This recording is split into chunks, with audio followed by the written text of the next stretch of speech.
So I thought that since Man in the Woods is this whole rugged thing and just like Justin Timberlake back in his Nashville southern roots, I figured I could at least grow out my beard a little bit for the video. Here we go. I don't want to shock anyone, but yeah, all this, just one day.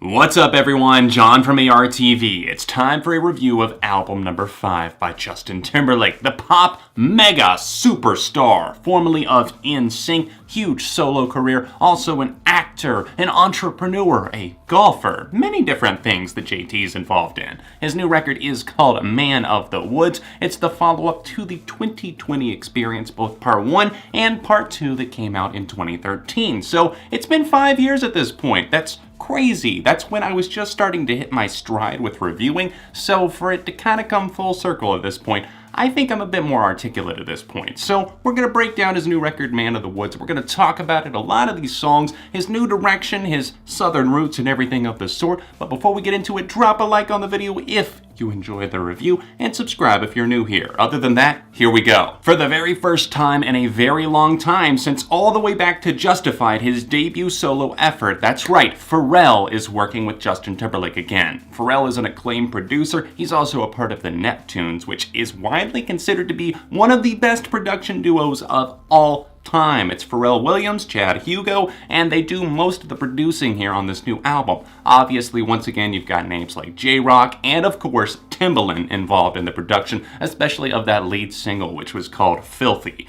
If you know and saw my track review for that, you know I wasn't a huge fan, and I'm still so divided on that because it's the opener on this album, Man of the Woods, and it just feels like a divisive song for the sake of being divisive. It really serves no purpose on this record. It starts off sounding like it's going to be this big arena rock jam, and then it goes into this electro funk buzzing bass thing that's just really wobbly and awkward. And it's not that it's awful, I just feel like it's one of those songs that gets stuck in your head for the wrong reasons. The producers tried to capture this sound of R&B meets Americana meets wide open country spaces, and then a little bit of rock, acoustic, and it's all just baffling to see how they try to make these elements and puzzle pieces fit together. And for the most part, it doesn't work all that well. I guess it's kind of consistent, especially in like its last half or so, but for that first part, it really struggles to exactly find where it's going. You start off with Filthy, get into Midnight Summer Jam, and that one is just kind of weird. It's one of those songs that if it didn't have those background sound effects going on, it might actually be a pretty good jam. I mean, other than the fact that Justin Timberlake's saying, "Don't act like the South ain't the shit." Trust me, I'm from here, and it's not the shit whatsoever. I have to pass a Confederate flag every day on my way home. Yay! For real though, I get what he's going for on some of these cuts, like Midnight Summer Jam, but there are just annoying sound effects, or else just the Neptunes production, it doesn't line up with what JT is trying to do, and there's weird, almost rambling acoustic guitars on so many of the cuts here. And then it has that driving Neptunes style bass that you guys probably know many Pharrell songs, many Neptune songs, many tracks that they produced in their day. Even think to big hits like Holla Back Girl by Gwen Stefani. You know Pharrell, you know his style. On Man of the Woods, the bass just kind of rumbles and stabs around in the dark on some of these moments like Livin' Off the Land or even Wave, which is a weird moment, a very weird cut, especially Livin' Off the Land. I just feel like that one, the lyrical content, is something where JT is trying to put himself as the embodiment of the South, and it doesn't work out very well because I've seen his Forbes rankings too many times to think that JT could ever relate to me on any financial level. We go from production choices like that to something like smoother album cuts, like Montana, which is genuinely a good down-to-earth song, one of the best cuts here, and then Higher, that's even one that offers some other things. I like his falsettos here, but for the most part on this album, I feel like Timberlake kind of just limits himself vocally. It's not that he's flatlining, it just feels much more, I don't know, like a little bit here and there, a little bit, the heart monitor's still going, but it's not kicking strong like it used to. I'm looking for something that has the tug and the power of mirrors, or even what goes around comes around, or some of the other cuts, something as wild as Sexy Back that's actually executed well, because Filthy is not that. It's not that the risk in sonic directions never pays off. It's not like that at all. It's just like trying to use a paper map in 2018 when you have a perfectly good GPS either on your phone or just right there in front of you mounted on your car. Who's gonna navigate like that? Who's navigating with a paper map? That's what I feel like trying to get through the track listing here, just weaving in and out like, oh, did I make a wrong turn there on track number 8? Oh, Morning Light, what is this? This kind of feels like a model home. All the walls are up and everything seems to be here, but it kind of seems like something's missing. I mean, sometimes the model home is good enough for some people. I mean, just ask Walter White on Breaking Bad. Now, unfortunately, this one is the model, so... Yeah, I like it.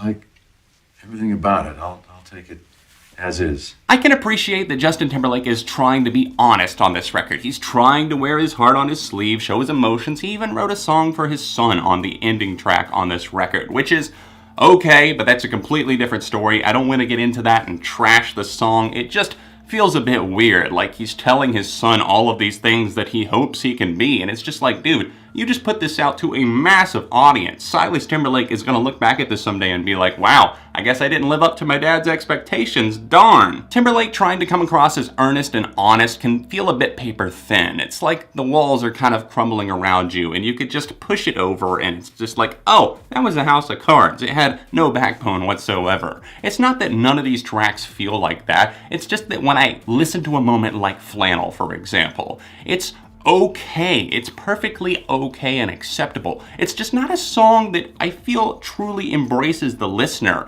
It has a couple of other ideas that it kind of forces upon you with the instrumental. It gets a little bit tacky in places, but overall, fine. That's well enough done right there. But the sound and tone of a song like this reminds you that you're trying to relate to Timberlake on a very deeply personal level, like him and his wife Jessica Biel. She actually appears on the ending of this track and a couple of the other songs here. But like I said, I don't know how much I relate to it. Of course, that's never something that stops me from enjoying a song. I don't relate to most rap songs. I don't relate to a lot of rock songs. I don't relate to a ton of pop songs, yet I still think they're absolute jams. And that's why I still think that track is actually pretty good. Flannel, kind of a jam, stuff in the second half of this record. But some of these other songs here just feel vague and empty. Like, for example, the track Sauce. I don't like that it opens up on that little refrain and that little sample. He does that several times here, and it gets under my skin because they just put the sample there for the sake of, oh, it says the name of the song in it, and now people are going to understand why it's called this. It's just a pet peeve of mine, and it's been done to death at this point. I guess what I'm getting at by telling you all of this is that when Justin Timberlake attempts to be this down-to-earth guy that somehow still manages to be the sexy, suave lumberjack next door in your woods, I'm just not buying it. Like I said before, you're trying to tell me that the guy who is notoriously one of the highest paid musicians and entertainers in the entire world is trying to write songs from the perspective of having credit card bills and having breezes blowing across the pond? This sounds like John Mayer's identity crisis when he moved to Montana for 2 albums, especially Paradise Valley, except way less interesting. Young Man is weird, Wave has kind of an awful vibe that just makes me want to punch something, and then we have Supplies, possibly the worst of the worst. This one is like a bumbling trap meets R&B meets a little bit of acoustic and rock, and I don't know what the hell he's trying to pull off on this wannabe country-tinged tune. It's just trying to go in so many different directions that it feels like JT desperately trying to get a radio hit or something, trying to grab at some relevancy by having this mumbling background trap flavor to it, and it doesn't work at all. Crucify it, kill it on sight, no. Believe it or not, I do have some good things to say about this record as well. The sultry guitars and the falsettos on Higher Higher are really nice. That really drew me in on the first few listens. Great regular vocals on that one too. He really brings it all together and reels it back in. He kind of returns to form on stuff like Montana, which is a nice brisk tune that just feels like, I don't know, waking up on a winter day and just hearing somebody describe the scenery and their life and what's going on right now. And I even enjoy the one right after that. I know I just made a little diss at it right there, but Breeze Off the Pond, actually genuinely a good song. I love the vocal melody there, and the way that that song progresses, especially towards the end, especially the very end of the track, when it's just him a cappella, sounds great. I would love to hear him unleash further like that in the future. I hope he doesn't just limit himself, because